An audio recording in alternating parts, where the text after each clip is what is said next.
Okay, before I start, I just wanted to make a little bit of statement, a statement. Um, what happened after the Canisius game. Bucky and I were having a conversation. Joking about the Bills and the Patriots game, and someone tweeted something that wasn't a part of the press conference. I had nothing to.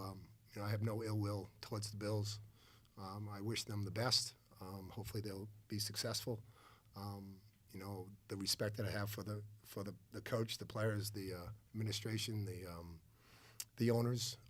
I know how important the Bills are to Western New York. So it was just two guys joking before, and it's amazing how the Twitter stuff and some guys sitting there and hears us joking around and puts it on, which it's from a journalism standpoint, I don't think that's the right thing to do. But it happened, and I just wanted to set things straight. Again, about the game, I thought the first half we stunk. There wasn't one player out there that played with any energy. But I thought in the second half, we had our leaders, Jay, Matt, Adrice stepped up, and we came out, with fire, with some energy, with some passion. The first 5 minutes of the second half were really important.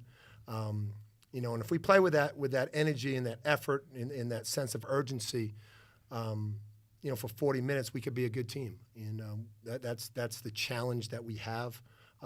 Give Yale credit; they're a terrific team. They're well coached. They got really good skill guys, and they made us pay whenever we broke down. But I thought in the second half we played with energy and we played extremely well, and to outscore them by whatever it was, 12 in the second half. That's the testament to our guys. And I thought we from a defensive standpoint, we had 15 steals, which I'm not sure if that's a record since I've been here, but that's a lot of steals. And we shot the ball better in the second half. We played with a little bit more flow, and it was ultimately it was a good win for us. You mentioned just going from the first half to the second half, and you have to assume that at some point a guy like Jay is obviously going to get going, so that's obviously part of it. But was there anything from just an execution? Didn't look like obviously like we were going to get anything going. You assume he would get going. You know what happens when you assume, right? Go ahead. But was there anything different from? No, we just played harder. We played with more energy. We played with more conviction. We made some shots, but playing, getting shots, I thought we played better defense. We didn't get to the rim as much. We rebounded the ball a little bit better, but we were more engaged, and that's how you have to play. When you don't play engaged, we don't have the talent just to show up and play. We're not going to out-talent guys. And the game's not always pretty, but it's not about being pretty. It's about being efficient and effective. And you're efficient and effective when you play hard. And I think that's what we did in the second half. Jay, Coach mentioned the obvious slow start today. How much did the atmosphere help you guys in the second half to get things going out there? I think it was extremely important. We all know what this crowd does for us, and we couldn't really get them going in the first half, and I think that was a part of the struggles. We came out, stuck some shots, and it definitely helped us in the second half. Jalen, it seems like with the Tyler plays, you make a lot on your own, but it seemed like that one pass back out to Matt for three, you got really excited. What did you think of how you guys were able to make such pretty honestly plays in the second half? I think that's going to be a part of it. When we get things going, I think we have a lot of talent. So I think a lot of guys are capable of doing stuff. So if we continue to be unselfish, then plays like that will happen. But I think we really won because we turned it up on defense in the second half. Coach, there was a stretch in the first half where you have a lineup of Nelson, Adrice, Isaiah, Ladurian, and Amadi. It sounded like foul trouble was really part of that. We rarely see Jay Matt out at all, let alone together like that. Was that just kind of a message at that point about how the team was playing? Yeah, it's like I said all the time. You earn playing time in practice, and you earn the right to play more when you play well. When you don't play well, then you come out, and that's what happened. They weren't playing well, and we went in a different direction. I thought those young guys gave us a little bit of spark in the first half, and we need our veteran guys to play well, and they did in the second half. But it's as a coach, you just search. You know, things aren't going well, and you just put different guys in there, and you hope for the best. You know, the guys that are out there weren't doing it. You know, so it's from a coach's standpoint, why not try something else, and that's what we did. Jay, do you take that as, was that kind of a message received, for you guys and how you played really? Yeah, we understood. We came out kind of complacent. We struggled on offense a lot in the first half. When Coach sat us down, he talked to us, and he let us know that the seniors got to step it up. So when we got back in there, we just tried to turn our intensity up. Did you know, I guess there were a couple of NBA scouts in the building today. Did you know about that going in? No, I didn't. Okay, so that wasn't something that was on your mind that maybe contributed to a slow start? Nah, I tell the coaches don't even let me know. There's NBA scouts at every game. Yeah. There was NBA scouts at all the games last year too, so that's part of this business.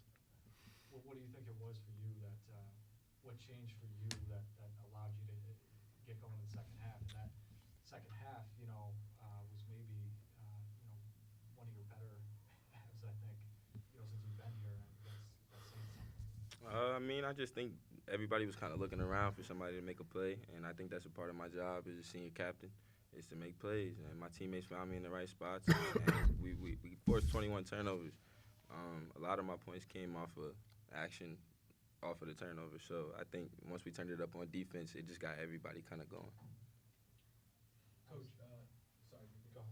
Yale had a lot of success early on, backdoor cuts, off-the-ball screens. Can you talk about the adjustments you guys made? They were getting into the paint. We started switching the four men a little bit, and more to me, we switched, and maybe it was a little bit of that, but the intensity, stepped up, and we became more committed to what we were doing. And we didn't do it perfectly in the second half. They still got to the rim at times, but I thought our energy was better. Sometimes it's not adjustments; it's just guys playing harder and smarter and more together. And I thought in the second half we did that. Obviously the ESPN cameras, were in the building today. How fun was it for you guys to kind of put on a little bit of a show at times with just some of the plays you made, the pass, that Chuck, you mentioned to Matt, the 4-point play, things like that. How fun was that for you to do on that kind of stage? Extremely. Since I've been here, ESPN has never been to a home game, and I think it's just a testament to what we've done in the past. But games like this, you're on TV, you can't have jitters, and I think that's what we did when we came out. So hopefully we can learn from it and get better. Was there a little more desire on your guys' part to do some of those things today, knowing that you were on TV? A little bit, but we just kind of played our game, really. When you're out there, you forget you're on TV, being honest. Just kind of out there playing basketball. So it's something we talk about in the locker room, before games. But once you get out there, you just got to play ball. On the 1-3, you're wide open. Then on the 4-point play, they come up and get you like that. How good is it when you're able to let them come to you and either make a play yourself or distribute it up? I got good teammates, so the defense has to play me honestly. Got Matt knocking down shots. Courtney played well, and then our young guys gave us a spark. So it's not like they just was guarding me out there. So if they step up, I'm going to pass it. If they don't, I'm going to shoot it. Coach, I had a question. We talked a lot about the first half struggles of making shots. Do you think it was just a shot selection type of deal? Yeah. Or was it more of just not the ball getting to the hoop? We had 10 steals in the first half, but we only had 13 points off those steals. We had a maximum you could have 30 points. We weren't finishing. We shot 1 for 5 from threes. We just didn't have any energy at both ends. We're missing some bunnies. We're missing some open shots. But to me, it was more of our energy, our effort, just wasn't there in the first half. And we got better in the second half. And when you make shots, it gives you more energy. I understand that, but at the same time, when your offense isn't clicking, it's more important that you do it on the defensive end. And we didn't do that necessarily that well in the first half. But we were, even at the same time, we didn't play great in the first half. But we were only down by 4. So we thought going, as a coaching staff, going in down 4, it could have been worse. So it was a positive playing that bad and only being down by 4. What do you think for the next game against Vermont? What do you think from this game you can take and bring it to Vermont? Well, we have to play for 40 minutes. Vermont's good, really good. So, if we're going to play 20 minutes, we're not going to win. You know, so we got to come out of the gates better, and we got to play harder with more of a sense of urgency. And if you don't play 40 minutes against Vermont, you're not going to win. Okay. Thanks.